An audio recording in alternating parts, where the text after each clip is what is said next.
Hey guys, it's Destiny, and today we're going to be checking out the recent tier list changes, and I'll just be giving my thoughts on them and also asking you guys what you guys think of the changes as well. And lastly, I would love to know from the 3.4 and 3.5 characters, which one are you the most excited for?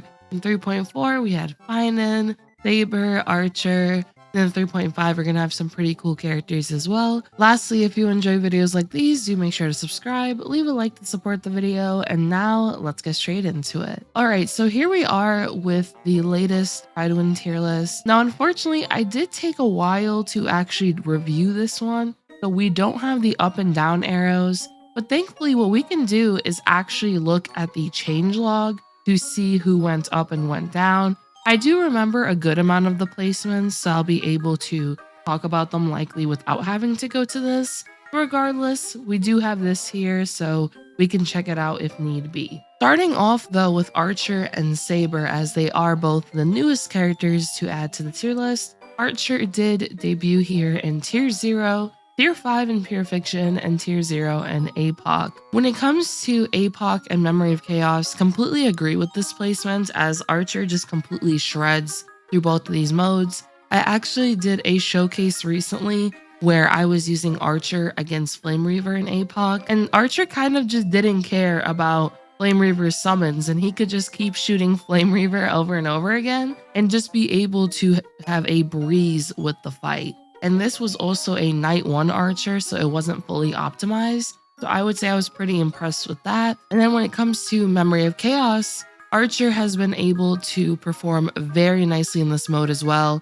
When it comes to his clears, he's able to get very low cycle clears without having to have extreme investment on the team. Some showcases may include Sparkle, some may not. The showcases that don't include Sparkle typically have Kirby, Tangyun, and Remembrance Trailblazer. I've seen that commonly. But when it comes to using him alongside Sparkle, they'll add a lot of comfortability as you'll have those readily available skill points, especially when you use her ultimate. This can allow him to have an easier time with ensuring that he's able to skill repeatedly. He also increases the cap of skill points you have by 2, and Archer does the same. So you'll be able to have 9 skill points available to use, which definitely helps out when it comes to being able to skill repeatedly when it is his turn. And of course, as you are skilling repeatedly, his damage is further increasing.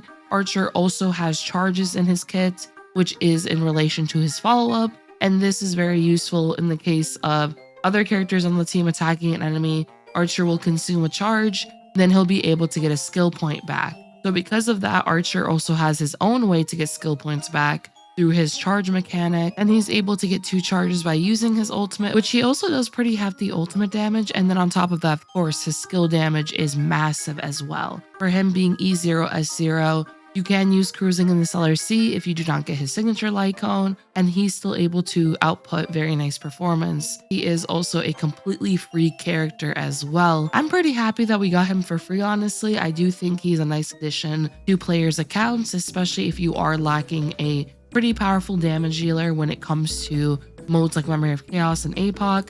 Now, when it comes to Pure Fiction, I actually don't fully agree with Tier 5. There being clears that exist that actually have Linksha on the team. Now, when you have Linksha on the team, she assists with the mobs in the first wave, where it's primarily just these little enemies coming in and out. But then once you get to wave 2 and wave 3, Archer is still able to deal pretty nice damage onto the elite/bosses themselves. So Linksha could definitely help out when it comes to the little enemies on the field. And of course, Linksha is just very nice when it comes to Pure Fiction overall. But I do think on the tier list that could perhaps be considered when it comes to his placement in Pure Fiction. But either way, Archer also has a couple of variety of teammates he can take advantage of. In the case of Sparkle, of course, she is one of his best partners, but let's say you didn't have Sparkle, then I would say you should be taking a look at perhaps Sunday or Hanya, or the team I mentioned earlier, which is Tribi, Remembrance Trailblazer, and then Tingyun. That is a sustainless team though. But let's say you did have Sparkle and you want to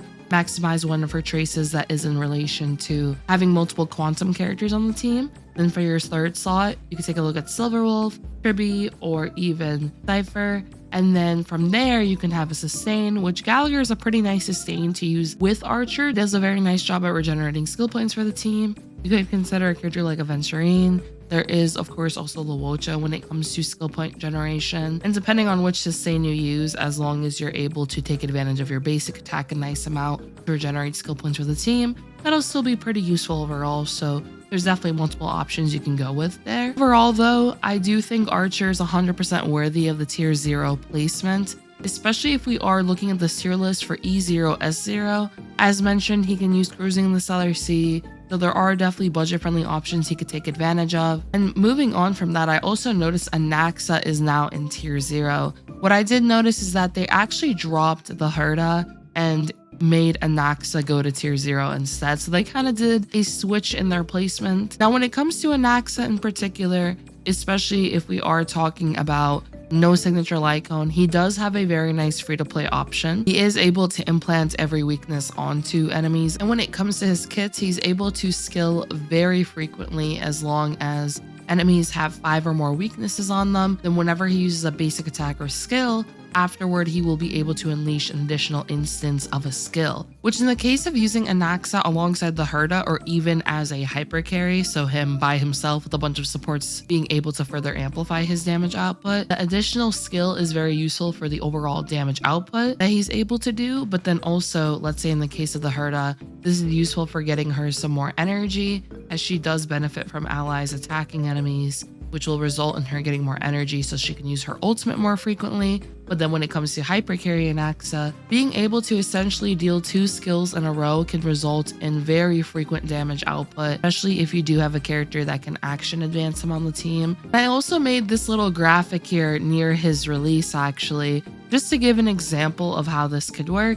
And also when it comes to the speed tuning, this could be, for example, a 135 Anaxa alongside a 134 action advancer, assuming that they have 100% action advance in their kits. For example, characters like Sunday and Bronya. And when it comes to Herta teams, Anaxa, of course, can be a very nice partner for her as well. So Anaxa has the flexibility of being used alongside the Herta. You can also use him as a hyper carry. I would love to know though if you guys agree with Anaxa going up to tier 0, or if you feel like he should still be in 0.5. Now, as for Saber, I did want to talk about her as well. She's the type of character where you really want to take full advantage of her kits when it comes to the 100% action advance she gives herself, being able to heavily take advantage of her being able to use her ultimate frequently by either having teammates that assist with giving her energy or just allowing her to attack very frequently herself and get more core resonance for herself. And Saber could be seen as a more complicated character at first. I believe the changelog actually mentions this. Let's actually take a look here.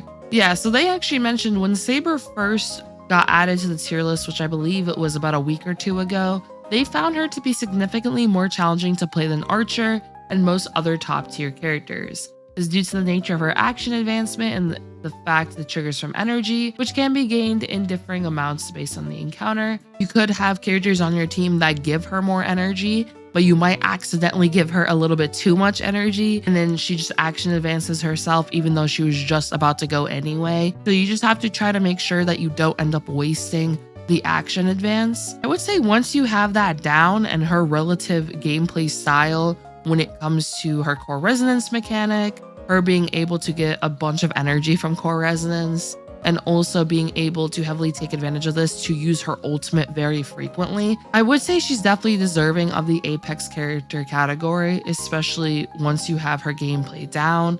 And when it comes to tier 0, I do think there could definitely be arguments for her in tier 0. And overall, she's also had very impressive performance when it comes to the recent endgame modes. She does massive damage with her ultimate. She does pretty nice damage as well with her skill and then her enhanced basic attack. Her enhanced basic attack is also a very, very nice thing to take advantage of. After she uses her ultimate, she takes advantage of her enhanced basic attack, which does help with the skill point economy, if you will, of your team. Since you won't just be spamming skill non-stop, you'll be able to take advantage of this enhanced basic attack, and this will assist with regenerating that skill point for the team to be able to take advantage of. Now, they did drop Herta, which this absolutely broke my heart. I was very sad to see Herta drop. As you guys may know, Herta is definitely one of my favorite characters. Bias aside though, if we are talking about an E0 S0 Herta, I would say her light cone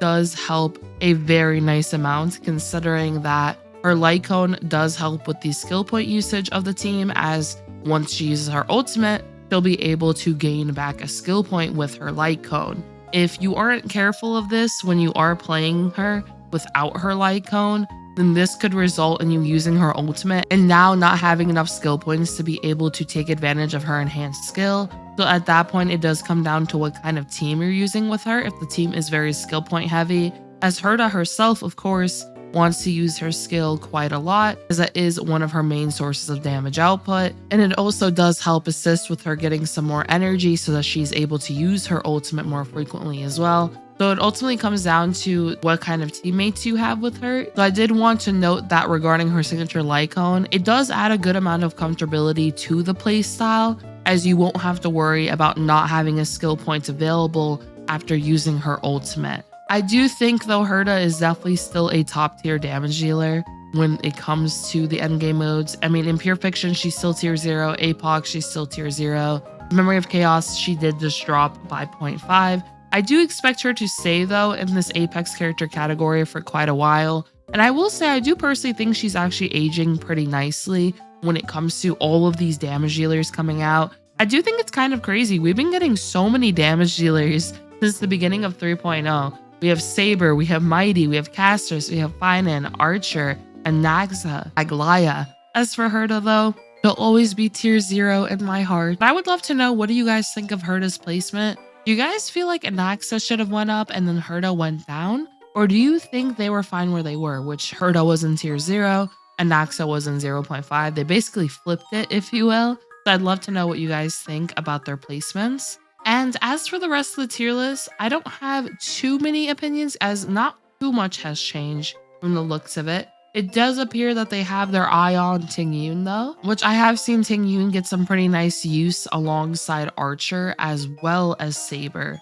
She can be used with Phainon as well, so she can be used nicely with all 3 of the damage dealers that came out during this patch. So I can see why they had their eye on her. And then we have Sparkle. So in my opinion, if they do increase Sparkle to 0.5, it would have to be with the partner tag, assuming that she is with Archer. If she is not with Archer, then I think the category she's in is probably fine. But if she is with Archer, then I can see some argument for her potentially going up as long as she has that partner tag. And then lastly, for sustains, we did go over this a bit last time, but I would love to know if you guys agree with the tier 0 only being Huahua and Hysilens, and then for 0.5 being Aventurine, Gallagher, and Linksha. Some of the tier list placements are fine. Some of them I can definitely argue for potentially a tier up or maybe even a tier down, whatever it may be. What I'm honestly really excited for is the second half of 3.5, just to see how the tier list might change then,